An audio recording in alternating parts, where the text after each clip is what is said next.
Şimdi Nisa suresinde doğrusu Allah kendisine ortak koşulmasını affetmez diyor. Yani bu ne demek biliyor musun? Allah Azze ve Celle arzu eder, dilerse bizim muhtelif günahlarımızı affedebilir. Ama kendisinin de af kapısını kapattığı bir mesele var. Ne o? Şirk meselesi. Allah ile aramıza perdeler koymak, bizzat Allah'ın verdiği bazı şeyleri, iyiliği, kötülüğü, güzelliği, çirkinliği, zahirdekileri halli anlatıyorum. Yoksa hakikatte hepsi güzel değil mi? Bu zahirdeki halleri Allah'tan değil de perdelerden bilmek. Şimdi şirk neden affedilmiyor biliyor musun? Çünkü seni affedecek merciyi inkar etmek demek şirk. Allah Allah.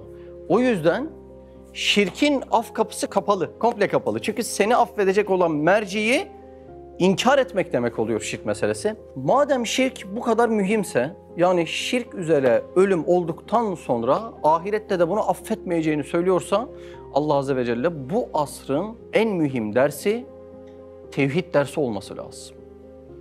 Kainatta sürekli yaşadıklarımızla, hissettiklerimizle, gördüklerimizle, tattıklarımızla, gezdiklerimizle hep Allah'ı bilme dersi olması lazım. Şimdi biz Allah'ın verdiği güzellik ve başarılar noktasında çok fazla şirke düşme ihtimaline gidiyoruz. Allah bizi muhafaza etsin. Allah'ın kendisini buldurmak için verdiği başarı ve güzelliklerle oyalanıp Allah Azze ve Celle'nin kendisini kaybediyoruz. Böyle bir hale düşmüş. Farkındaysanız güzellik ve başarı dedim. Çünkü asrın hastalıkları değişiyor. Mesela normal şartlarda parayı fazla konuşuyor insan, değil mi? Yani para insanı delalete düşürebilecek bir sebep olabiliyor diye konuşuyor ama parayla alınabilecek şeyler biraz kısıtlı. Bir insanda çok para olsa mesela aynı anda kaç tişört giyebilir? Belli bir tane giyecek. Peki en iyi yere gitti, kaç tane ekmek yiyebilir? Ya belli yani, onun da sayısı belli. Kaç tane şeye binebilir? İstediği kadar alsın, binebildiği bir tane, yani aynı anda binemiyor. O yüzden parayla insanın tatmin olması sınırlı hale gelmiş durumda. O zaman neyle tatmin olacak insan? Yeni çıktı bu da. Yani benim derdim para değil, parada hiç gözüm yok. Bu cümleye de inanmayın, insan neyle meşgulse derdi o. Benim parayla derdim yok, parada hiç gözüm yok. Ben başarıyı seviyorum. Şimdi bir de bunlar başladı. Başarı dediğin olayın kaç parçasında kaçı sana ait? Mesela gittin Murat, çok güzel bir dükkan kurdun, dükkan işliyor. Kaçı sana ait sence? Milyon tane sebep lazımsa dükkanın olması için. Lazım değil mi? O et lazım, koyunun lazım, kuzun lazım, elektriğin çıkması lazım, dünyanın dönmesi lazım, gezegenlerin aynı işleyişinde devam etmesi lazım. Kaç tane hücren varsa her birisinin faaliyetine devam etmesi lazım. Şimdi milyonlarca, belki milyarlarca sebep olacak ki o dükkan kurulsun. Şimdi o dükkan kurulunca milyonlarca sebepten kaç sebep bana ait? Bir, nedir o? Cüz'i meyelan. Ben o dükkanı istemişim. Ben istemişim, Allah yaratmış vermiş. Şimdi bu başarı bir insan benim diyebilir mi? Mümkün değil. Şimdi bunlar da yeni hileler. Biz parayı sevmiyoruz da biz başarıyı seviyoruz. Sen başarıyı da seversen buradaki derse yürümüş olursun. Çünkü başarı senden değil. Çünkü netice senden değil. Çünkü neticeye karışmak kulun işi değil.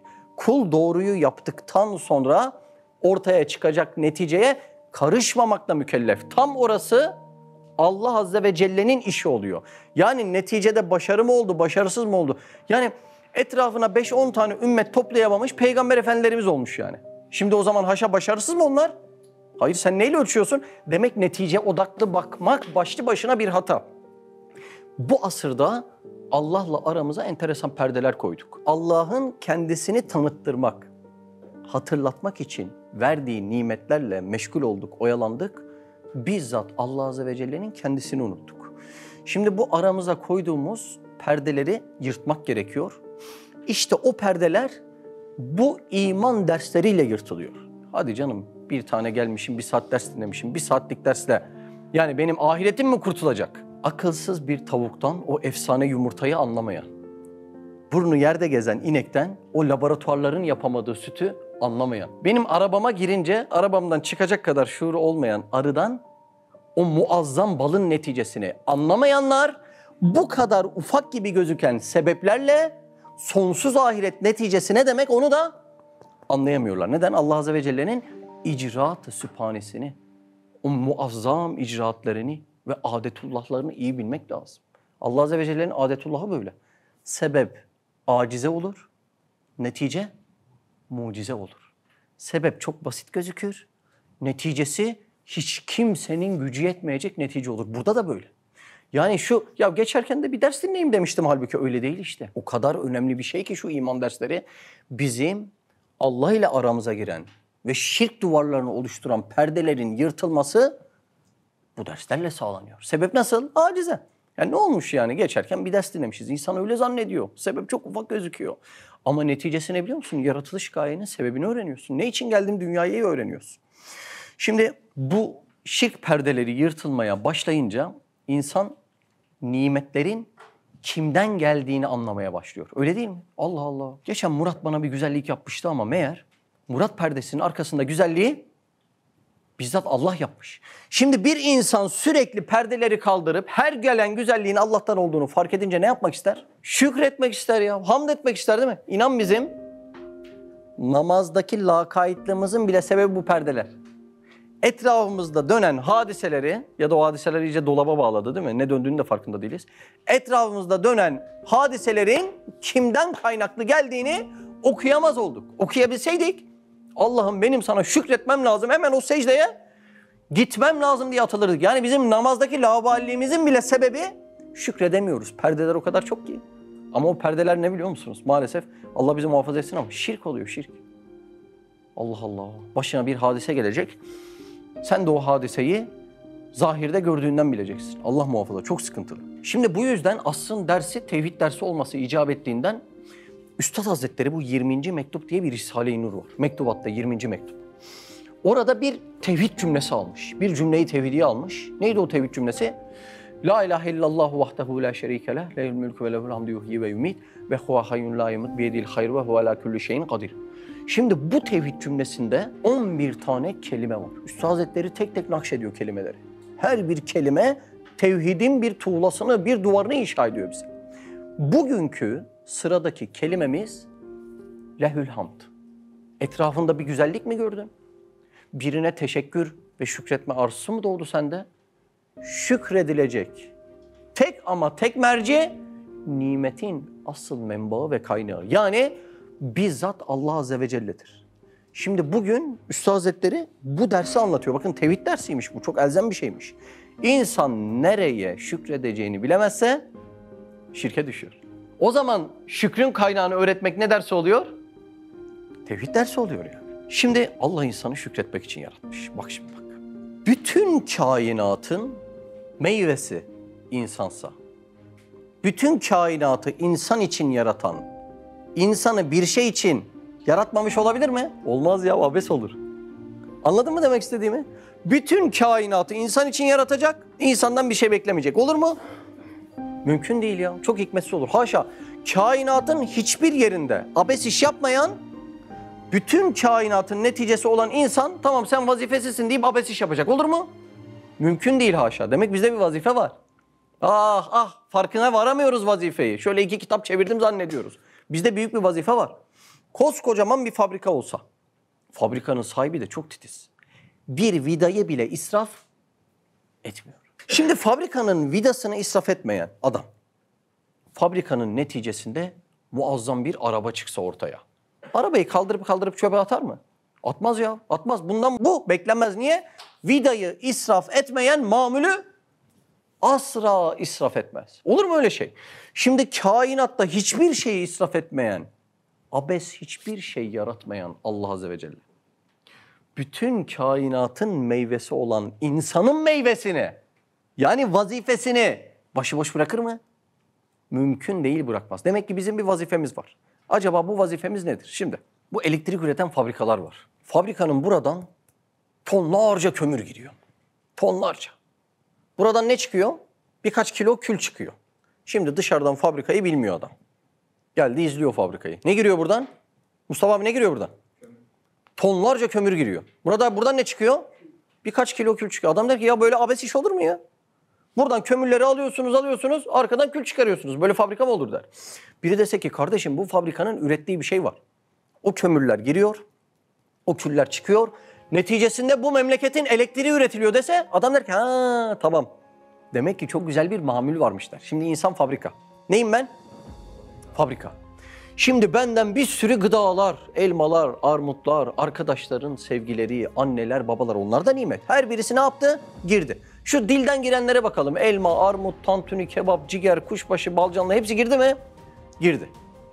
Affedersiniz ne çıkıyor? Kazurat çıkıyor. Yani ben bu güzel şeyleri bu pis hale çevireyim diye mi varım? Hayır, hayır, olmaz. Yani bunu gören der ki ya bu insan ne işe yarıyor? Güzel şeyler giriyor, pis pis çıkıyor yani. Bu adamın vazifesi bu olabilir mi? Olamaz. O zaman birinin bu fabrikanın ne ürettiğini söylemesi lazım. Bu girenler ve çıkanlar neticesinde bu fabrika şükür üretmek zorunda. Nasıl az önceki elektrik fabrikasını başıboş bırakmak, ürünsüz, mamulsüz bırakmak abes olursa, şu insan fabrikasını bazı ürünler girip bazı şeyler çıkacak ve neticesi mamulsüz olacak. Mümkün değil. İşte şu fabrikanın neticesi ve mamülü nedir? Şükürdür. O zaman Allah bizi ne için yaratmış desem ne deriz? Allah bizzat şükretmek için yaratmış bizi ya. Bizzat. Bütün nimetlerden Allah Azze ve Celle'nin esmasını okuyalım, şükredelim diye yaratmış Allah bizi. Allah Allah. O zaman Allah kainatı ham madde yaratmış. İnsanı da fabrika. Buraya giren maddi nimetler bir mana olarak, şükür olarak benden dökülsün diye. Allah Allah. Şimdi anlıyor musunuz? Kainatta her şeye vazife veren Allah, insanı vazifesiz, başıboş bırakmaz. Peki o insan bu şükretme vazifesinin farkına varmazsa, sadece dilde şükür desem olur mu? Olsaydı Resulullah Aleyhisselatü Vesselam bunu yapardı. Yapmamışsa olmuyor demek. Ne yapmış vazife için? Şükür için kapı kapı dolaşmış, İslam'ı anlatmış. Bazen evinin yolunu unutmuş. Evinin o rahat döşeğini görememiş değil mi? Bazen çocuklarını görememiş, hanımlarını görememiş. Belki diğer insanlar gibi rahat içerisinde yaşayabilirken haşa hiçbirisini tercih etmemiş. Demek bir vazife var ortada. Bir insanın şükür vazifesi buymuş. Sadece dilde dökülen şükür değil. Allah hangi nimeti veriyorsa onun karşılığını kullanmak şükür. Sen iş yerinde arkadaşa araba versen, o arkadaştan vazife olarak ne beklersin? O arabayı kullanacak, ürünlerinizi ulaştıracak. Sen iş yerinde arkadaşa satır versen ne beklersin? Benim dükkanımdaki etleri kesecek dersin. Sen proje versen ne beklersin? Bu projeleri okuyacak dersin. Demek Allah da hangi nimeti veriyorsa aynı karşılığında kullanmak şükür. Hiç kendimizi aldatmayalım. Şükür, şükür, şükür deyince şükür olmuyor yani. Böyle olmuyor. Peki şükür vazifesinin farkına varmazsam ne olur? Şimdi köyde mesela kirazcılar kiraz ağacını ekmiş. Artık meyve vakti gelmiş. Her ağaç veriyor böyle dolu dolu kirazı veriyor. Bir tane ağaç vermiyor. Ne yapar biliyor musun? Baltayı alır ona bir çentik atar. Bu bir. Öbür yıl bir daha bekler. Bakar yine meyve yok. Bir çentik daha atar. Bu iki. Üçüncü yıl geldi mi der ki sen meyve vermiyorsan, vazifeni yapmıyorsan senin artık yerin ateştir der. Vurur odun yapar ateşe atar. Vazifesini yapılmayan adamın yeri nere? Allah muhafaza orası işte. Kıymet yok çünkü. Anlıyor musun? Şükür vazifesi aksiyonla, amelle olacak bir şey. Çünkü ilim amel içindir. Şurada her birinizin bildiği meslekler bir ameli icra etmek içindir. Allah bu kadar istidat vermiş, cihazat vermiş. Bu oturmak için. Oldu mu? Olmadı. Amel edeceksin. Sahabe ne yapmışsa o yoldan gitmenin adı şükürdür. Şimdi neydi ana konumuz bugün? Lehül hamd. Şimdi bu lehül hamdı, yani Allah'a hamd etmenin, şükretmenin Risale-i Nur'da çok güzel bir tarifi var. Önce onunla başlayayım. Ondan sonra da 20. mektuptaki yerini okuyalım. Öyle muazzam bir cümle var ki hamd kelimesi ne demek tam bunun karşılığını veriyor. Hazır mısınız?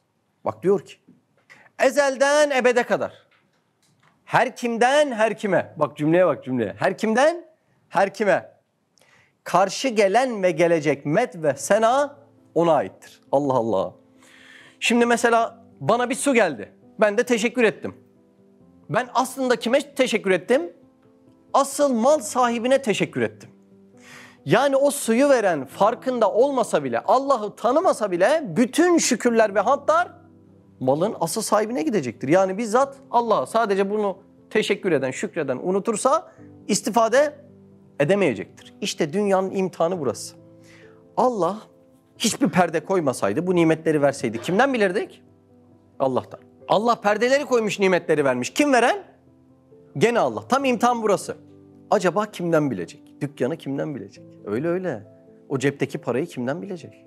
Çocuğu kimden bilecek? Sağlıklı bedeni kimden bilecek? Hasta bedeni kimden bilecek? Allah niye bu perdeleri koymuş? İmtihan burası. Kimden bileceksin? Yani ne kadar sebep Çok basit gibi gözüküyor değil mi? Ya Rab ne oldu? Karıştırdık, patrondan bildik. Mutluluğu evdekilerden bildim yani. Karıştırdım. O karıştırmanın neticesi, akıbeti sonsuz bir kayıp olabiliyor bak. Sebep nasıl? Çok basit gözüküyor. Netice nasıl? İnanılır gibi değil. Şimdi mesela ben hiç ışık nedir, güneş nedir bilmeden şu odada gözümü açtım. Gündüz vakti. Perdeden de ışık giriyor. Nereden ışık geliyor zannederim sizce? Perdeden. Çünkü bilmiyorum alemi. O perdeye yaklaştım. Tenteneli perde, delikte. Delikten baktım, yok ya bu perdeden değil. Meğer güneşten gelen bir ışıkmış dediğimde işi çözmüş oldum. Öyle mi? Allah Allah. Bakın ben ışığı görsem de, güneşi göremesem de o ışığın kimden olduğunu biliyorum. Şimdi aynı bu tenteneli perdelerin, önünden gelen nimetlerin tenteneli perde arkasında asıl sahibi var. Kimden biliyorsun sorusunun cevabı da iman oluyor işte. Ama bunu masada sormuyor değil mi Allah? Nerede soruyor Mehmet? Bir gün tam bir kriz yaşıyorsun. Kriz, imtihan sevdiğin adamla olur. Dışarıda sevmediğin adamla imtihan mı olur? Tam sevdiğin adamdan beklediklerin gelmiyor. Kimden gelmiyor acaba? Allah vermiyor. Yahut beklediklerin geliyor. Kimden geliyor acaba? Allah'tan. Tam kriz anında, yani imtihan anında kimden bileceksin? Mesela şimdi sen hasta oldun. Şimdi kimden bildin? Panik mi yaptın? Sıkıntıya mı düştün? Bunları veren Allah mıydı? Veren Allah'sa yine Allah'ın istediği gibi davranıldı mı? Hastalar Risalesi'nde okuduğumuz gibi. Yoksa doğru yerden bilemedin demek. Allah burada tartıyor. Masada anlatmak, şurada anlatmak bunlar değil. Olay anında yaşamanın adı iman. Allah Allah. Şimdi bizlerin alemimizde farkında olmadığımız şirkler var. Nedir o şirkler? Nimetleri sebeplerden, perdelerden biliyoruz. Allah Allah. Tek günah böyle içkidir, faizdir, kumardır. Bunları düşünmüyorsunuz değil mi? Gelen güzellikleri, Allah'ı tanımamak. Nereye koyacaksın bunu? Yani başıma gelenleri Allah'tan bilmeyince bir insan lige bile girmiş sayılmaz ki kırmızı kart yesin. Bir yanlıştan dolayı günah yesin. Yani bunları bilmedikten sonra başka şeyi konuşmanın sırası bile gelmemiş olabilir. Başına gelenleri kimden biliyorsun? Haşa Allah'tan bilmiyorum. O zaman sana hangi günah konuşalım? Sen lige girememişsin. Sana hangi kırmızı kart, hangi sarı kart konuşalım? Şimdi gelen nimetleri perdelerden bilince ne oluyor biliyor musun? Ortada şükredecek bir Allah kalmıyor. Bunu patron verdi, bunu çocuk verdi, bunu benim kardeşlerim var. Öyle maalesef kalabalık aile çok güzel bir şeydir ama bütün işleyişi aileden bilince insan orada da dikkatini dağıtıyor. Ya bizim işte her şeyi ailemiz aldı, ailemiz verdi, ailemiz etti. Babam sağ olsun böyle posterlerinde asıyorlar. Burada ne oluyor? Hep sebeplerden kalınınca ortada şükredecek bir Allah kalmıyor. Fabrikaya bütün ürün gitti. Sen bütün kainattaki ürünleri çöp ettin. Niye? Çıkmadı. Elektrik, o şükür çıkmadı, netice çıkmadı. Allah bu kadar masraf etti kainata, hepsi ne oldu? Çöp oldu. Allah Allah. Şimdi başına bir koymayınca kaç tane sıfırın kıymeti olur? Hiç. O sıfırların kıymeti başına bir gelince olacak. İşte ibadetlerin kıymeti de başına bu tevhid hakikati gelince ancak olabilir. Yoksa yapılan ibadetlerin Allah'a ihtiyacı olmadığından kıymeti de kalmayacak. Yani şu tevhid meselesi, şükrümüzün nereye gittiğini anlama meselesi olmadıktan sonra maalesef birçok ibadetimiz Allah muhafaza zail bile olmuş olabilir. Allah Allah. Şimdi madem öyle biz insanlara teşekkür etmeyelim mi? Hayır, edeceksin. Zira hadiste geçiyor. İnsana teşekkür etmeyi bilmeyen Allah'a şükretmeyi bilmez diye. O zaman insanlara kibar olacağız, teşekkür edeceğiz ama insana ettiğim teşekkür zımni. O insanın arkasında bile gördüğüm Allah'a teşekkür hakiki. Öyle değil mi? Şunu diyeceğim. Ya Murat'tan Allah razı olsun, bizi düşünüyor. Güzel baba adam. Ama ağacın dalı eliyle portakal veren Allah, Murat'ın dalı eliyle de bana bir çay ikram etti. Anlıyor musunuz demek istediğimi? Şimdi bizim teşekkür etme konusunu anladık herhalde. Teşekkür insanlara edebiliriz. Peki size teşekkür edince ne cevap veriyorsunuz? Rica ediyoruz. Şimdi burada da taklaya gelmeyelim. Rica etmek demek tabii canım bu iş bizden döner yani. Biz olmasak kim yapacak bunu demek değil. Rica nereden geliyor biliyor musun? Rücudan geliyor. Rücu ne demek? Dönmek demek. Yani bana gelen teşekkürü döndürüyorum ve diyorum ki hayır bu güzellik bana ait değil, rica edelim, rücu ederim, asıl sahibine aittir diyor. O yüzden bazen teşekkür ederken yanlışa düşmeyelim diye konuşuyoruz. Şimdi şunu da oturtalım. Teşekküre karşılık verip rica ederken de yanlışa düşmeyelim. Rica etmek, döndürmek demek, rücudan geliyor. Hayır bu bana teşekkür ettir ama ben bunu döndürüyorum. Asıl mal sahibi olan Allah'tır. Benim övülecek bir yanım yoktur diyor. Allah Allah. Giriş anlaşıldı mı? Girişi bu kadarsa dersi siz düşünün. Şimdi çok elzem mesele. Neden elzem olduğunu biraz ders ilerlesin. Hele sonunda bir yer var. Hele dersin sonunda bir yer var. Allah Allah, Allah Allah. Dersin sonunda işaretül icazdan bir yer var. Yok böyle bir şey. Allah Allah. Aklınız çıkacak yani. Dersin sonunda Allah'a en güzel nasıl hamd edilir? Bunu anlatacağım. Ya bana bir şükür söyle, zirve olsun. Tamam, zirve. Gerçekten zirve. Üstü yok yani. Ya bana bir şükür çeşidi söyle. En üst seviye olsun. En üst seviyesini anlatacağım. Dersin sonunda anlatacağım. Allah Allah. Başlayalım mı? Bismihi Subhanehu. Mektubat. 20. mektup, 1. makam, 5. kelime. Velehül hamd. Yani Şimdi lehü kesinlik ifade ediyor. Lehü onundur demek ama kesin onundur demek. Anladınız değil mi? O zaman lehül hamd. Ne oluyor biliyor musun? Hamdlar var ya, her kimden her kime gidiyorsa kesinlikle, başka araya hiçbir şey girmeden kesinlikle Allah'ındır demek. Lehül hamd, başka hiçbir aracı olmadan bütün hamdlar her kimden her kime gidiyorsa kesinlikle Allah'ındır demek. Neden tevhid olduğunu anladınız mı? Başka bir sebebe, perdeye pay bırakmıyor. Kesin Allah'ındır. Ancak Allah'ındır. Başka kimsenin değildir. Bu demek yani lehül hamd. Allah Allah. Evet. yani hamd ve sena, medih ve minnet ona mahsustur. Ona layıktır. Demek nimetler O'nundur ve O'nun hazinesinden çıkar. Allah Allah. Bütün nimetlerin hazinesinin kaynağını söylüyor. Şimdi biz Süleymaniye Camii'ne gittik. Kimi tebrik ederiz? Taşları eder miyiz? Hayır, Sinan'ı tebrik ediyoruz biz. Neden? Çünkü senin gördüğün bütün güzellikler Sinan'ın ruhundan dökülmüştür. Birisi girse Süleymaniye Camii'ne, taşları tebrik etse ne dersiniz? Allah Allah. Gitmiş herhalde ya. Taşlar mı yaptı arkadaş bu güzellikleri? Bu güzellikler nereden döküldü? Sinan'ın ruhundan döküldü. O zaman benim Süleymaniye'yi beğenmem, Süleymaniye'yi sevmem, asıl kimi sevmem demektir? Sinan'ı sevmem demektir. Allah Allah. Şimdi Allah Azze ve Celle kainatta her şeyi güzel yaratmış. Bizi de bu güzelliği okuyup şükredelim diye yaratmış. Öyle mi? Allah Allah. Çok temel bir mesele gibi anlatıyoruz değil mi şükrü? Yaratılış sebebi diyorum ya. Allah'ın bizi şükür için yarattığı nereden belli? Fıtratımızdan belli. Kendimize okuyalım. Birisi size bir çay ikram ettiğinde ne diyorsunuz? Teşekkür ederim diyorsunuz. Allah hemen içimizden geliyor. Fıtratımızda var. Affedersiniz, bir köpeğe şöyle et atsan etrafında dönüyor dolaşıyor değil mi? Onda bile var yani. Mevcudatın fıtratında ney var? Gelen güzelliğe karşılık şükretmek var. Tamam, fıtratımda varmış şükür. Problem nerede? Nereye şükrettiğimde. Neymiş problem? Nereye? Ders neydi? Lehül hamd. Ancak ona. Problem nerede şimdi? Benim fıtratımda şükür varmış. Güzel özellik değil mi? Fıtratı bozmadıysan her gelen iyiliğe Allah razı olsun, teşekkür ederiz, şöyle böyle. Problem burada değil. Problem şükredebilme kabiliyetinde değil. Birisi de gidiyor başkasının kapı kulu oluyor. Ona minnet ediyor. Ona şükrediyor yani. Sorun nerede? Benim nereye şükrettiğimde. Değil mi? Perdelerde. Şimdi şükür geldi bana. Ben de doğru yeri bulup şükredemedim. Üstad Hazretleri ne diyor biliyor musunuz? Bak cümleye çok dikkat et. Çok dikkat et cümleye. Şükürden şirke gider diyor. Doğru yere şükretmemek nereye götürüyor? Şirke götürüyor. Allah Allah. Nimetin nereden geldiğini bilmemek bir insanı şirke götürüyor. Çünkü nimetlerin her birisi güzel zaten.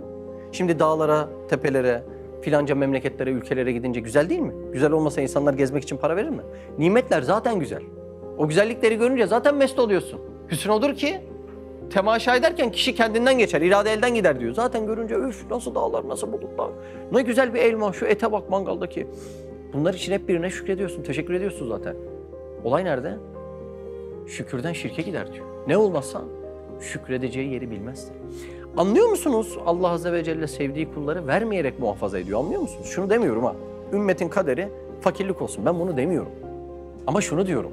Tevhid akidesi, nimetin nereden geldiğini yeteri kadar bir insan bilmiyorsa, Allah da vermeye devam ediyorsa bunun adı nimet değil, nikmettir diyor. Bu güzellik değil, istidraçtır diyor. Allah'ın razı olmadığı bir kula her istediğini vermez. Şimdi bende 3 birimlik tevhid var. Gözlük geldi, bildin mi? Bildim. Allah'ım senden geldi. Çay geldi, bildim. Su geldi, bildim. 4. de araba gönderdi Allah. 3 birimlik vardı. Kabiliyetim bu kadar, imana, tevhide kabiliyetim. 4. geldi. Gitti artık. Kimden bileceğim? Getirenden. Allah Allah. Böyle minnet ediyoruz ki yani. Onu getiren, kullanan arkadaşa bile böyle el ayak öpecek hale geliyoruz artık. Kimden geldiğini bilmiyoruz ya. 5. nimet geldi. Çocuk geldi bir tane. O da nimet değil mi birader? Sadece elma armut mu nimet yani? 6. nimet geldi. Bugün de sağlıklıyım. Nimet değil mi arkadaş? Ha? Yürüyebilmek efsane bir şey değil mi yani? Akıllara zarar bir şey değil mi yani? Bir tane adama bacakları gitmiş, Allah şifa versin. Birisi basmış parayı, mekanik bacak taktırmış. 2-3 tane fonksiyonu var. Şu benim bacağımın fonksiyonu gibi bacak vermiş Allah. Hani bunun şükrü? O adam o mekanik bacağı taktıranı her gün şükrediyormuş. Allah ondan razı olsun, ebeden razı olsun, şöyle böyle razı olsun. Bacağı veren nerede? He? 2 tane fonksiyon olan mekanik metal bir bacağı bu kadar şükrediyoruz. Şu kadar fonksiyonel bacağı veren nerede? Bağdaş kuruyorsun, yan tutuyorsun, ters tutuyorsun. Sporcu arkadaşlar takla üstüne takla atıyor. Bu kadar fonksiyonel bacağı verene şükür nerede? Neden bilemiyoruz Allah'tan? Tevhidimiz eksik. Üstadın cümleye bak ya. Bak böyle bir cümle yok ya. Şükürden şirke gider diyor ya. Allah Allah. İşte bir insanın kıyameti bu. Nereye şükredeceğini bilmemek. Şimdi bir tavuk senin tarlanda yese, gayrın tarlasına yumurtlasa ne yaparsın? Kesersin ya. Bu tavuğun bende işi yok arkadaş. Benden yiyor, başkasına yumurtluyor. Biz ne haldeyiz? İnan bazı konularda yatacak yerimiz yok ha. Böyle yani ümitsizliğe düşürmemek için çok bir şey demiyorum ama gerçekten bazı konularda çok kötüyüz. Hep Allah'tan yiyoruz. Hep gidiyoruz başka yerlere yumurtluyoruz. Yatacak yerimiz yok bazı konularda. Şükürden nereye gidiyoruz? Şirke. Çok eski bir arkadaşım vardı biliyorum yani böyle maddi durumu iyi olmadığı zamanlarda, maddi durumu iyi olmadığı demek bile yani büyük iş yapıyordu. Çok böyle hizmet ehli birisiydi. Aradan yıllar geçti, işleri büyüdü, arttırdı. İş büyüyünce ne olur? İlk hizmet terk edilir. Öyle yani. Yapma dedim, etme dedim. Biz vazife için yaratıldık dedim yani. Böyle evde oku çevir değil yani. Bizim bir vazifemiz var, aslı bir vazifemiz var. Yapma etme dedim. Yıllar geçti sonra duydum ki çok olmaz haramlara girmiş. Çok. Öyle hikaye öyle gidiyor maalesef. Ona girmiş. Bir gün bir yerde tevafuk ettik, denk geldik. Görüyorum, muhabbetim de var, çok üzülüyorum. Nasılsın dedim. Vallahi dedi, elhamdülillah, Allah'ın dedi verdiği nimetler o kadar çok ki dedi, baş edemiyoruz dedi. Şimdi Allah verdikleriyle bir kulu kendi yolundan uzaklaştırıyorsa bu nimet mi, nikmet mi? Kavramın bile içini boşalttık. Ne diyeceğimizi bilmiyoruz. Namaz gitmiş, ibadet gitmiş. Allah'ı tanıma ya. Bunun için yaratıldın. Tevhid dersi için yaratıldın. O gitmiş.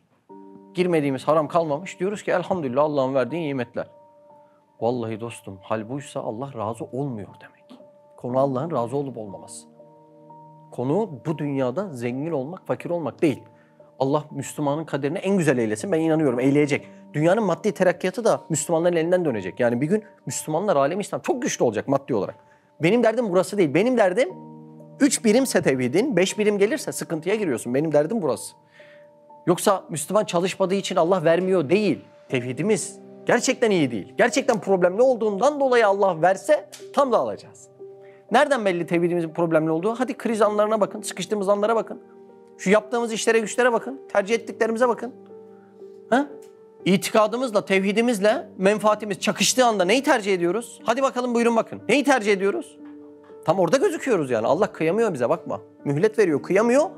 İşte anlayalım diye hala bazı uyarıcılar gönderiyor. Allah Allah.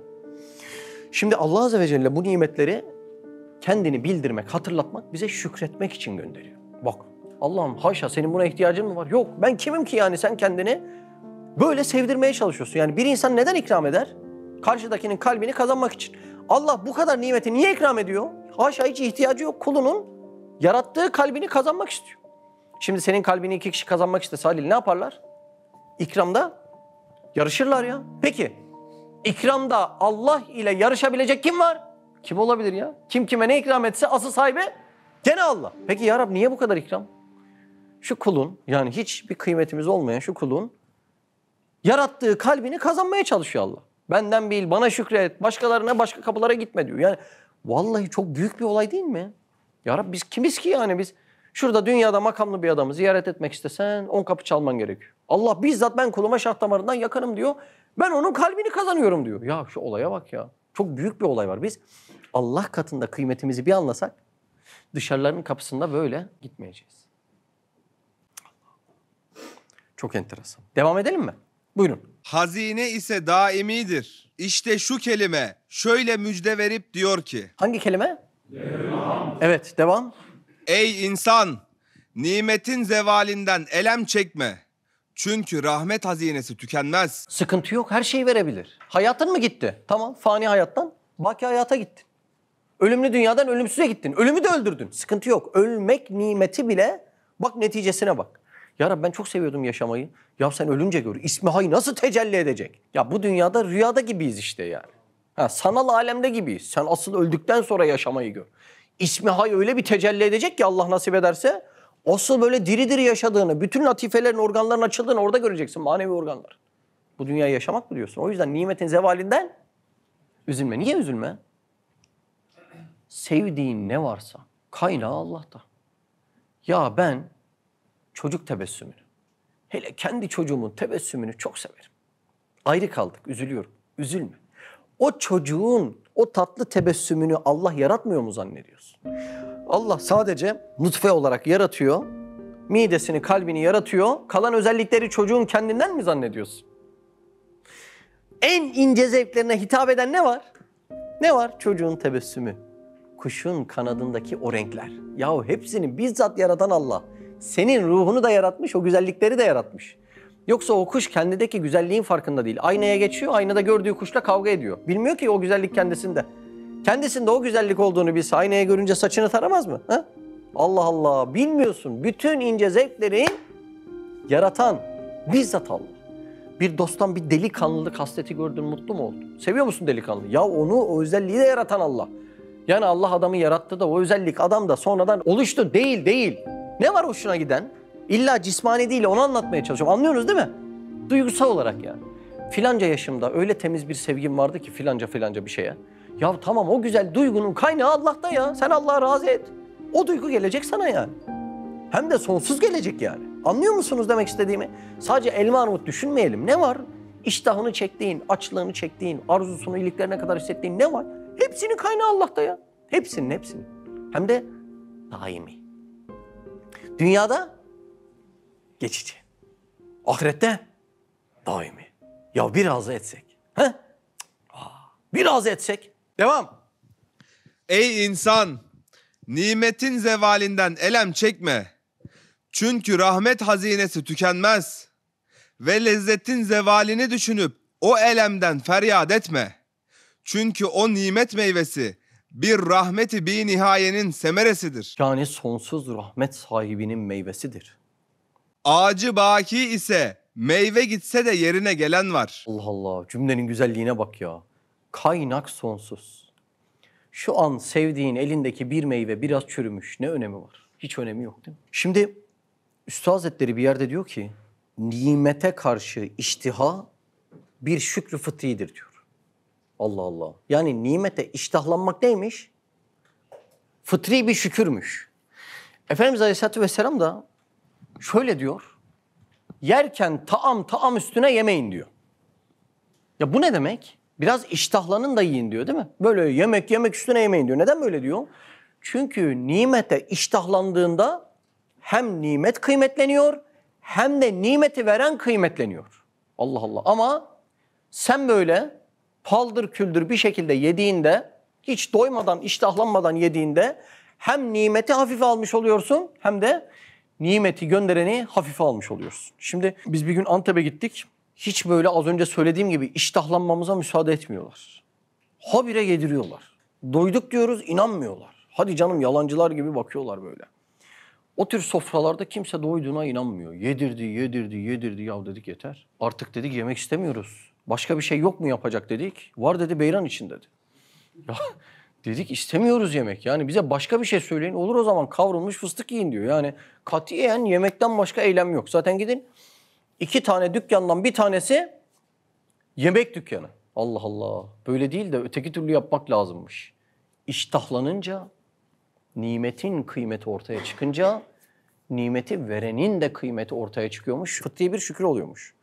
Şimdi bu Antep'tekilere baktığında yedirmekten lezzet alıyorlar. İnsanın aklına şu geliyor. Yahu var olan bir nimeti yedirmek bu kadar lezzetliyse bir de o nimeti yaratıp ikram etmekten Allah nasıl kutsi bir lezzet alıyordur diyor değil mi? Allah Allah, nasıl kutsi bir lezzeti var demek ki.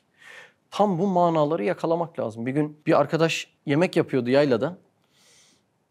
Ben de onun yaptığını biliyorum ama başkasına gittim, dedim ya maşallah dedim, ellerine sağlık ne güzel yapmışsın deyince dedi ahçı benim dedi. Ben dedim biliyorum ahçının sen olduğunu. Ama dedim ahçı sanken yanlış yere teşekkür edildiğinde böyle rahatsız oluyorsa insan, bir de Allah'ın gönderdiği nimete Allah'a değil de başka yere şükretsek ne kadar rahatsız ediyoruzdur kim bilir değil mi? Allah. Devam edelim mi? Buyurun. Nimetin lezzeti içinde o lezzetten 100 derece daha ziyade lezzetli bir iltifat-ı rahmeti hamd ile düşünüp lezzeti birden 100 derece yapabilirsin. Daha lezzetli diyor değil mi? Allah Allah. Cümleyi anladınız mı? Yani nimetten daha lezzetli bir şey var. Nedir? Nimeti vereni bilmek. Onun iltifatını nimetin üstünde görmek. Devam. Bak şimdi örneğe bak, örneğe. Nasıl ki bir padişah-ı zişanın sana hediye ettiği bir elma lezzeti içinde 100 belki 1000 elmanın lezzetinin fevkinde bir iltifat-ı şahane lezzetini sana ihsas ve ihsan eder.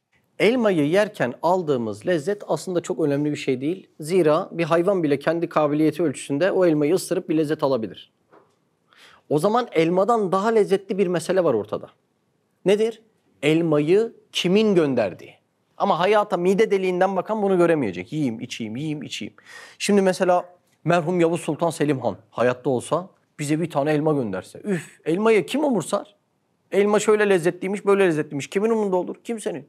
Koca merhum Yavuz Sultan Selim Han bize bir elma göndermiş. Biz o elmanın ikram ediliş lezzetinden elmayı yemeye bile kıyamayız. O zaman nimetten daha lezzetli bir şey var. Nimeti kimin gönderdiğini bilmek. Hani biz bazen şey diyoruz ya bu ekmek kutsal. Ekmeğin aslı kutsal değil. Kimin gönderdiğini anlama meselesi ehemmiyetli. Yoksa güvercin atıyorsun, güvercin de yiyor. Ekmeği kutsalsa güvercin niye yesin? Öyle değil. Nimetler başlı başına değil. Ne itibariyle? Kimin gönderdiğini bilmek itibariyle daha kıymetli bir hale geliyor. Devam.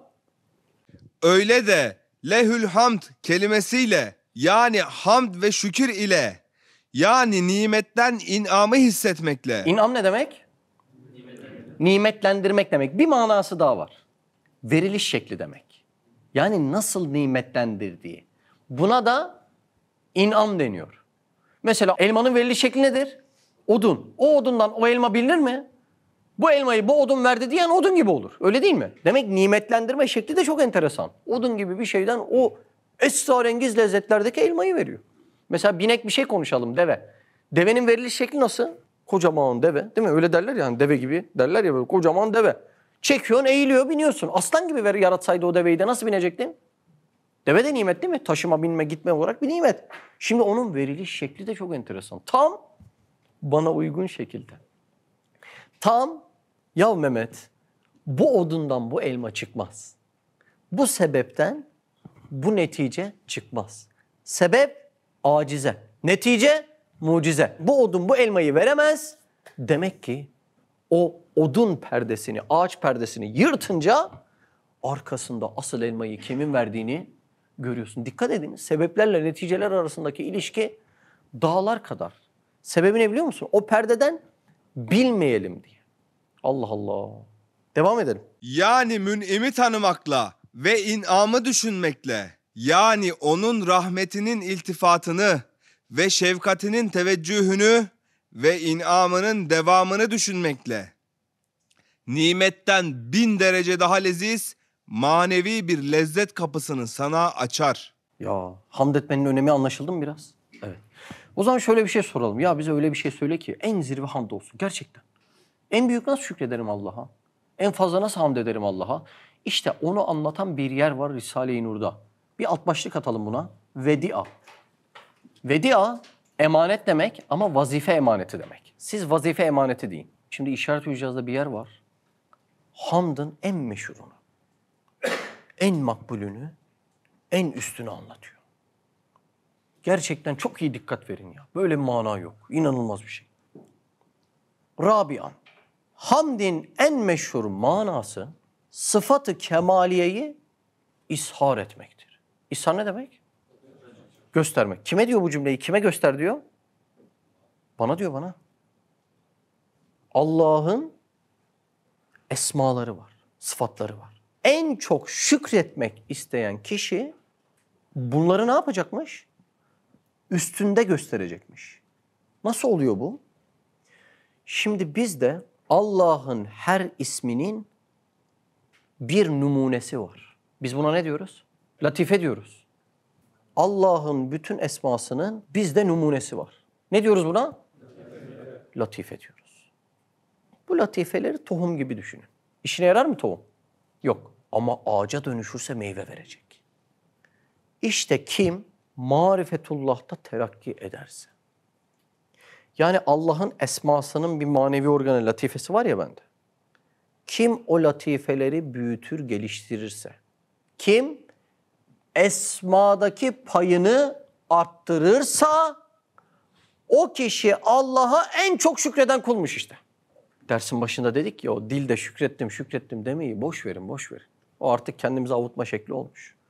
Kim Allah'ın esmasındaki payını büyütürse, marifetullah'ta Allah'ı tanımada, ama nasıl tanıma? Burada tanıma mı? İshar edecek.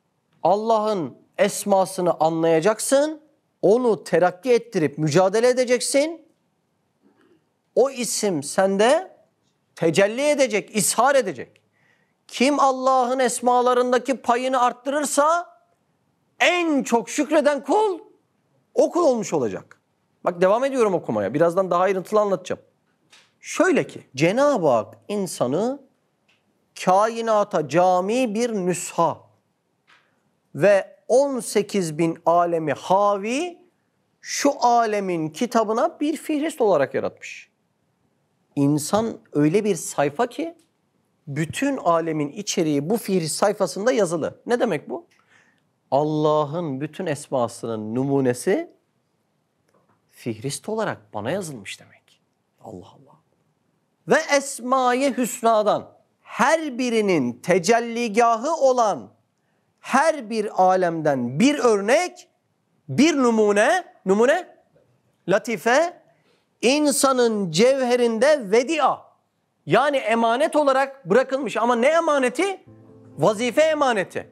Şimdi ben tohumu toprağa emanet olarak bırakıyorum değil mi? Topraktan tekrar tohumu çekip almak için mi bırakıyorum? Hayır. Bu tohumu sana vazife emaneti olarak bırakıyorum ey toprak. Bu tohum sende terakki edecek, gelişecek, meyve verecek. Ben ondan sonra senden alacağım.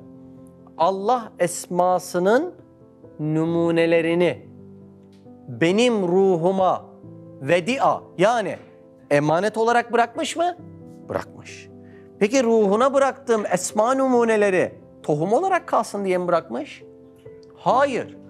Onlar gelişecek ve meyve verecek. Yani sana o numuneleri vazifelerine uysunlar. Okuduklarını amel edip gelişsinler ve meyve versinler diye emanet bırakıyorum. Allah Allah. Her esmanın numunesi benim ruh tarlamda ekilmiş ama tohum olarak almak için emanet bırakmamış. O esmadaki payını büyüt, senden öyle alacağım diye emanet bırakmış Allah. İşte en büyük şükür buymuş, en büyük hamd buymuş bak. Eğer insan maddi ve manevi her bir uzvunu Allah'ın emrettiği yere sarf etmekle hamdin şubelerinden olan şükrü örfiyi ifa ve şeriata imtisal ederse, maddi organlar var ya, gözün şükrü sanatı tefekkür etmek, öyle değil mi? Dilin şükrü nimete şükretmek, aklın şükrü tefekkür etmek. Bir de manevi organların şükrü var, latifelerimin. Onların şükrüne esmadaki payını geliştirmek, payını büyütmek. İnsanın cevherinde vedia bırakılan, yani emanet ama vazife emaneti olarak bırakılan o örneklerden her birisi, kelime çok önemli, kendi alemine pencere olur.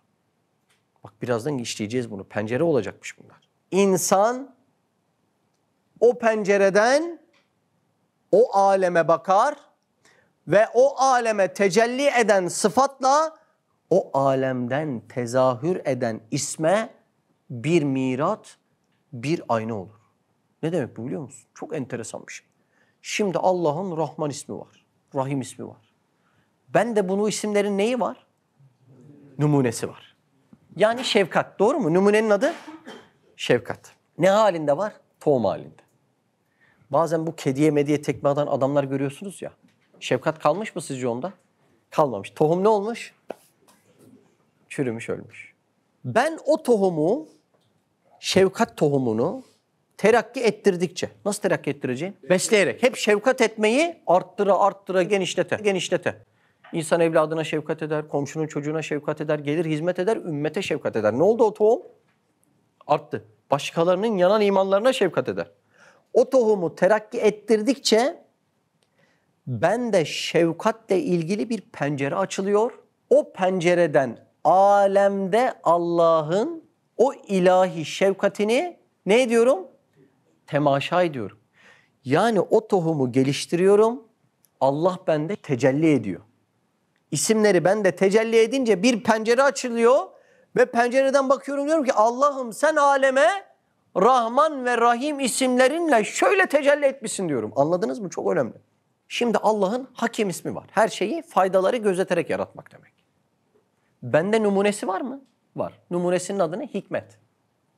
Rahim ve Rahman isminin numunesi şefkatti. Hakim isminin numunesi hikmet. Şimdi bir insan sürekli hikmetli iş yaparsa, yahut ahiret sonsuz, dünya sonlu. Tabii ki ahireti tercih edeyim. Bu nedir? Hikmettir. Yahu şurada komşuyla, şunla bunla çene çalacağıma gideyim Kur'an'ı okuyayım, sevabım artsın. Nedir bu? Hikmettir. Dışarıda boş vakit geçireceğime geleyim Allah'a ibadet edeyim. Nedir bu? Hikmet. Bir de o ibadetlerin daha sevaplısı, az sevaplısı var. Bir de onları tercih edersen ne hikmeti? Terakki eder. Çok güzel. Anladınız değil mi hikmetin tohumunun nasıl açtığını? Hep uygun adım davranacaksın. Bunu düzenli yapacaksın. Sendeki tohum hükmündeki hikmet gelişecek. Hakim ismi tecelli edecek. Güneş vuruyor, tohumu pişiriyor ya. Kocaman ağaca çeviriyor. Allah da tecelli ediyor. Senden bir pencere açıyor. O pencere benim ha. Kendi alemim. O pencereden kainattaki hakim isimlerinin bütün tecellilerini görüp okuyabiliyorsun. Allah Allah. Şükrün en büyüğü buymuş. Sürekli dilimizde bir cümle var bizim. Alemi nasıl bilirsin? Kendin gibi. Şimdi oldu mu kendin gibi bilmek ne demek? Sen de esmanın ne kadar penceresi açıldıysa alemi öyle göreceksin. Mutlu, güzel, mesut, ahiret odaklı. Sen de o tohumlar ölmüşse, pencereler açılmamışsa alemi karanlık göreceksin. Umutsuz, küskün, bıkkın. Cesedin süsler, püsler, lezzetler içerisinde, ruhun karanlıklarda bitik halde. Çok önemli bir mesele. Anlaşılıyor mu? Bak şimdi. İnsan temizlikte hassas davrandıkça, vesvese demiyorum, hassas. Abdestinin temizliği, namazının temizliği, bir de ruhun temizliği var ya, o da tövbe. Maddi temizliğe dikkat ediyor, manevi temizliğe, tövbeye dikkat ediyor, gözünü kirletmiyor, dikkat ediyor, ayaklarını kirletmiyor, dikkat ediyor. Bu adam maddi ve manevi temizlikteki kabiliyetle terakki ediyor mu? Ediyor. Tohumu ne oldu? Ağaç oluyor mu? Oluyor. Onda öyle bir pencere açılıyor ki o pencereden alemdeki bütün Kuddüs ismi tecellilerini temaşa ediyor. Şimdi sizler inşaat yaparken bir odaya şu kadar pencere koysanız ev sahibi memnun olmaz. Niye? Ben buradan izleyemem der. Biraz daha büyük yapsan olabilir der ama parası yetse ne yapar? Benim bütün duvarı pencere yap der. Demek ki ne kadar terakki etsek, pencere ne kadar genişlese, Allah'ın esması ne kadar temaşa edilse, lezzetin zirvesi burası, şükrün de zirvesi burası. Zaten o kadar şükrettiğin için o lezzeti hediye veriyor. Yemeden, içmeden, gezmeden lezzet almak için insan olmak fazla. Bir hayvan olmak da yeterli. Ama şu esmanın lezzetini sadece insan alabilir, sadece. Bir insan hayatında adil davransa, grama dikkat etse, miktara dikkat etse, en ufak haram lokma girmesin dese, birisine söz ile bile ya ben burada sesimi biraz fazla yükseltsem adaletsizlik ederim deyip hassas davransa, adalette terakki eder, ismi adıldaki payını büyütür, büyüklüğü ölçüsünde Allah onda bir pencere açar, tecelli eder, o pencereden ismi adlın bütün tecellilerini, ruhundaki tecellisi de dahil ha. Allah'ın elmaya ismi adıl tecellisi şu kadarsa, insan O esmaların en büyük numarası. Onda bu kadar. Bir tecelli etse öyle bir lezzet alır ki. İki tane insanın arasındaki problemi çözseniz lezzet alıyor musunuz? Alıyorsunuz. Buradan değil o lezzet. Buradan da değil, buradan da değil. Nereden geldi o lezzet? Pencere açıldı. Oradan geldi o lezzet. Allah Allah. Şimdi şu Hakim ismi tecelli etse, pencere açılsa. Açıldı mı pencere? Açıldı. Kainatta Allah'ın Hakim ismini gördün mü? Gördün. Şu pencere açılan biri şöyle bir soru sorar mı? Ya filanca bir yerde birileri zulüm görüyor. Allah adaletliyse, hikmetliyse bu zulmü niye gösteriyor? Der mi? Demez. Bütün kainatta her yeri gramı gramına hikmetle ve şefkatle bezeyen bir Allah o köşede öyle bir imtihan gereği bir şeye müsaade ediyorsa bu kadar hikmet içerisinde oradaki senin zahirde gördüğün hikmetsizlik aslında büyük parçadan bakılınca muazzam bir hikmet, muazzam bir şefkatin tecellisidir. Ama o pencere açılmayan bir adam bunu göremiyor. Pencere açılmak ne demek anlıyor musun? Bu pencereler açıldı, ansızın başına çok üzücü bir olay geldi. Geldiler senin paranı tokatladılar ansızın. Bak pencerelerden. Kalktı mı perdeler? Kalktı. Kim var olayın arkasında? Allah. Elinden geleni yaparsın, hikmetli davranırsın. Adaletse adalet, hikmetse hikmet, bütün gereğini yaparsın ama kalbini titretmezsin. Çünkü sende esma tecelli ediyor. Kalbin titriyorsa niye titriyor? Pencere körleşmiş. Kör kalmış, kör. Niye? Bilmemiz ve bildiğimizce amel etmemiz, vazife etmemiz eksik olduğundan dolayı. Şimdi bir insan korksa bile cesarette terakki etse. Ya ben korkuyorum ama başıma ne gelirse gelsin Allah'tan bileceğim dese. Mesela doktor dedi ki sen hastasın. Sende de bir tedirginlik başladı. Adım atmaz oldun. Hizmetten geri kaldın, Allah'ı tanımaktan geri kaldın. Ne oldu bu? O cesaret tohumu zarar görür. Ama başına gelenleri Allah bildin cesaretli yani. Beni Allah'a yürümekten hiçbir şey alıkoyamaz. Öyle değil mi? Bacağı kopmuş sahabe efendimiz var. Elleri parçalanmış Talha İbni Übeydullah efendimiz var. Hiçbirisi yürüdüğü yoldan geri kalmamış. Bizde bazen doktor hakim oluyor. Ufacık bir şeyde diyor ki aman şöyle böyle olur diyor. Allah'la hemen arayı uzatıyoruz. Şimdi bir insan bunu yapmasa da her seferinde Allah'a yürüse.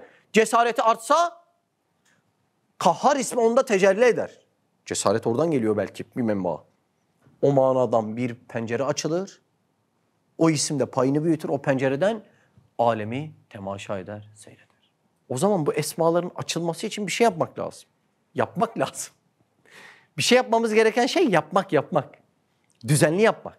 Yani bugün sporcu arkadaşlar da bilir. Bir kas grubunuzu geliştirmek için hem vücudun bütününe bakarsınız hem de o bölgeye düzenli çalışır, düzenli beslersiniz. Ahiret işinde aman geçerken bir ders dinleyeyim dersen o tohum ne olur biliyor musun? Kapalı kalır. Kapalı kalan tohumun ağaç olması ve lezzet alması da mümkün değil. Size bir şey söyleyeyim mi? Hazır mısınız? Bak şimdi. Ya bu tohumlar açılırsa ahirette güzel, açılmasa ne olur? Bu tohumlar açılmak zorunda. Çünkü bu dünyada şu kadar açıp fidanlık olur, ahirette gider o fidanlık, büyük bir ormana ekilip onun lezzeti bize iman lezzeti olarak gelecektir. Açılmayan tohumun lezzetini ahirette alamayacağım. Yani bu dünyada imanın şu ölçüde lezzetini duyamayan, ahirette de bu ölçüde lezzetini duyamayacak demektir. Bu dünyada ben o kabiliyeti geliştirip tevekkülün lezzetini şu ölçüde alamazsam, ahirette o tarlaya ekilip ağaç olan lezzetini alamayacağım. Bu dünyada Allah için sevmek olan kabiliyetin şu ölçüde lezzetini bu dünyada alamazsam, ahirette o tohum ölmüş sana lezzet vermeyecek demektir. O tohumların tamamının açılıp lezzet verdiği yere Firdevs cenneti deniliyor zaten. Neymiş Firdevs cenneti? Bu numunelerin tohum halinden ağaç haline dönüp alınan lezzet yerine Firdevs cenneti deniyor. İşin şu matematiği çok enteresan. Biz zannediyoruz ki aman canım ne lezzeti alacaksın? Ne lezzeti değil. İmandan gelen lezzeti alacaksın. Kapayacaksın diyor kafanı. Böyle böyle dişine sıkacaksın. Ondan sonra ahirette de Allah mükafat verecek. Allah'ın ahireti haşa bizim değil. Dilerse verir. Ben işin matematiğini anlatıyorum. Matematiğin de şöyle. Bu dünyada o tohumlar patlayıp imanın lezzetini alamayan, ahiret tarlasında da o lezzeti alamayacaktır. Çünkü tohum ölmüş demektir. Çok enteresan bir matematik değil mi? O zaman şunu diyebilir miyiz? Arkadaş, insan bu dünyada imanın lezzetini almak zorunda. Çok enteresan değil mi? Allah Allah. Şimdi bir mimarı, yanında da bir arkadaşı Süleymaniye'ye götürdük. Biz aslında Süleymaniye'deki taşları değil, Sinan'ı seyretmeye gittik. Doğru mu? Çünkü Süleymaniye'deki bütün güzellikler Sinan'ın ruhunun güzellikleri. Peki bir mimar vardı, bir de arkadaş vardı. Bunlar Süleymaniye'de seyredip Sinan'ın lezzetini ne kadar alabilirler? Ne kadar intikal edebilirler Sinan'a? Çok güzel. Mimarlıkları ölçüsünde. O mimarın mimarlık kabiliyeti büyükse, yani oradan terakki etmişse, mimarlık penceresi açılmışsa her gördüğü taştan Sinan'ın güzel ruhuna intikal eder, Sinan'dan lezzet alır. Öbür sıradan olan adamın mimarlık kabiliyeti açılmamışsa, oradaki payını büyütmediyse, oradaki penceresi körlenmişse o pencereden bakıp bir şey göremeyecektir ve şu taşta ne güzel demekten başka elinde bir özelliği kalmayacaktır. Allah Allah. Şimdi o zaman bir insan Sinan ne kadar anlar? Mimarlıkta terakki ettikçe.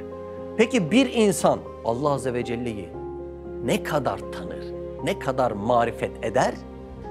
Allah'ın esmalarının numuneleri vardı ya bizde. Onda terakki ettikçe, Allah'ın esmalarındaki payını büyüttükçe. Dikkat edin bak, o pay nasıl büyüyor? Şefkatin arttıkça büyüyor. Fedakarlığın arttıkça büyüyor. Uykularını böldükçe büyüyor. O parana kıyıp feda ettikçe, nefsini ve nefesine kıyıp onu feda ettikçe o isimlerdeki pay büyüyor. Yani o payı büyütmenin yolu feda etmek, feda.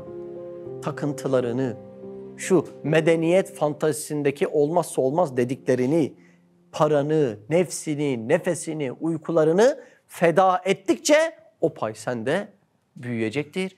Esmadaki lezzet artacaktır. Yoksa böyle yemeden içmeden lezzeti aramaktan başka lezzetlere sıra gelmiyor maalesef. Allah Allah. Demek Allah'a yakınlık buymuş yani. Şimdi biz büyük zatlara niye büyük diyoruz? Neyi büyük onların? Neyi büyük? Allah'a yakınlıkları büyük, değil mi? Şimdi Allah Azze ve Celle'nin zamanı mekanı yok ki. Neye yakın? Cismi yok, bir şey yok aşağı, değil mi? Nasıl yakınlık o? Demek ki maddi yakınlık değil, manevi yakınlık. Nasıl manen yakın oluyormuş Allah Azze ve Celle'ye? Esmalardaki payını büyüttükçe. Marifetullah'ta derinleşmek bu demekmiş. Ne demekmiş marifetullah'ta derinleşmek? Esmadaki payını büyütmek demekmiş. Yoksa ben bu bilgileri biliyorum, çok güzel anlatıyorum demek değilmiş. Marifetullah'ta payını, esmadaki payını büyütmek Allah'a yakın olmak demekmiş. Efendimiz Aleyhisselatü Vesselam'ı gören diyor ki bu simada yalan olmaz diyor. Ne gördün de böyle dedim? Onda tecelli eden esmaların kemalini görmüş demiş. Anladınız mı ne dediğini? Peki nasıl gördün? Demek görende de numuneleri var. Allah Allah. Görende de numuneleri var. Efendimiz Aleyhisselatü Vesselam'da da bütün numunelerin kemalini görmüş. Allah'ın tecellisini seyretmiş orada yani. Esmalarının tecellisini seyretmiş ve demiş ki bu simada yalan olmaz demiş. Allah Allah. O zaman Efendimiz Aleyhisselatü Vesselam esmayı anlatan bir kitap mı? Ya onun sünnetini bilsek, hakiki manasıyla bilsek, masada anlatacağım diye ezberleme olarak değil, yaşayarak bilsek. Fedakarlıklarını anlatıyoruz, en ufak imtihan geliyor, adam hop kaçıyor gidiyor. Hani bilmiyoruz o zaman, bilseydik yapardık. Bilmenin alameti nedir? Yapmaktır yapmak. Tam öyle yapa yapa bilsek ne olacak biliyor musunuz? Efendimiz Aleyhisselatü Vesselam esmayı anlatan bir kitap gibi. Hayatındaki her bir sünnet parçasında Allah'ın isimlerini okumuş olacağız aslında. Allah Allah. Şimdi bu esmayı tanımak, Allah'ı bilmek bu dünya için de çok elzem, öbür dünya için de. Niye biliyor musunuz? Kim Allah'ı ne kadar tanıyorsa, ne kadar biliyorsa o kadar ister. Ne kadar keşfediyorsan o kadar istersin. Şimdi bir padişahı köy muhtarı kadar tanıyan ne ister biliyor musun? Bir bardak su ister. Muhtara vereceği odur. Peki köyün ağası olarak tanıyan ne ister? Bir padişahı ben köy ağası olarak düşündüm. 2 tane koyun ister. Peki ben padişahı şu şehrin sahibi olarak düşündüm. 1 tane daire ister. Peki padişahın esas keyfiyetini bilsen? 3 kıtanın sahibidir bu padişah diye bilsen neler istersin? Neler istemezsin ki? Neler istemezsin ki? Üstad Hazretleri o yüzden diyor ki dua halis bir imanın neticesidir. İstemek diyor. Efendimiz Aleyhisselatü Vesselam kadar niye kimse dua etmemiş? Allah'ı o kadar iyi tanımış ki en çok o istemiş. Demek ki Allah'ı en çok tanıyan, en çok dua eden, en çok Allah'tan dua isteyendir. Allah Allah. Şimdi şu dersin sonlarına geliyorum. Bazı noktaları anlamışızdır diye bir daha tekrar etmek istiyorum. Şu dersten şunu anlamanız lazım. İnsanın en önemli keşfetmesi gereken şey kendisi. Farkında mısın? Az önce bütün numune sana bakıyor dedik. Ruh toprağında büyüyor dedik. Tohumlar ağaç olacak dedik. O zaman insanın en çok neyle ilgilenmesi lazım? Kendisiyle. Bir insan kendisini keşfedemedikten sonra neyi keşfederse keşfetsin 5 kuruş kıymeti kalmıyor. Sadece dilimizde güzel sözler olarak kalıyor. O yüzden en çok neyle ilgilenmemiz lazım biliyor musunuz? Kendi ruhumuzla. Üstad Hazretleri öyle diyor. Enfusi tefekkürde diyor. Kendinle ilgilenme meselesinde tafsilatlı davran diyor. Afaki tefekkürde, dışa bakan meselelerde de icmali davran diyor. Çünkü keşfetmezsek çöpe gidecek bütün özellikler. Şimdi yolda bir zümrüt görsek ben zümrütten anlamam. Renkli taş derim. Gördüğümde zümrütü aha renkli taş derim. Ama bir kuyumcuya denk gelse aha servet der. Niye? Zümrütün mahiyetini keşfetmiş. Benim içimdeki latifeler zümrütten daha kıymetli. Keşfedersem sonsuz cennete dönüşecek. Keşfedemezsem toprakta çürüyen bir tohumun gübreye dönüşmesi gibi mahvu perişan olacak. Bakın ezelle ebed arasında 60 yıllık hayatımız var. Bunu keşfetmemiz lazım. Özellikle işte dışa bakan meseleler, sürekli değişen siyasettir, politikadır, ekonomidir, şudur budur, evin, dışın, bışın ahvalidir. Bunlar bizim esas vazifemizi gündem etmekten alıkoyuyor. Senin en çok keşfedip uğraşacağın ne biliyor musun? Kendi alemin, kendi alemin. Bir de o tohuma belki mantar girdi. Bir de onu çözmen lazım. Şeytan girdi, vesvese girdi, bir şey girdi, şüphe girdi. Belki toprağın bakımsız kaldı. Vitamin lazım, mineral lazım. Daha çok okuman, daha çok yapman lazım. Bu kadar şeyi keşfedip ahirete öyle kazanmamız lazımken, kendimiz ana konu olmamız lazımken, her gün nefsimizle yaka paça olup burada hata yapıyorsun, bunu düzelt, burada hata yapıyorsun, bunu düzelt lazımken, dışarının malayani meseleleri bizi temel vazifemizden uzak tutuyor. Temel vazifesinden uzak kalan, tohumlarını terakki etmeyen Allah katında kıymetsizdir. Allah bizi böyle etmesin. Allah'a şükreden bir kul olmak istemez misin? İstersin değil mi? En büyük şükür nedir? Esmadaki payını büyütmek. Aha işte ders böyle. Aha işte netice olur. Subhaneke la ilme lena illa ma allamtena inneke entel alimul hakim ve ahiru davana enelhamdülillahi rabbil alemin. El Fatiha.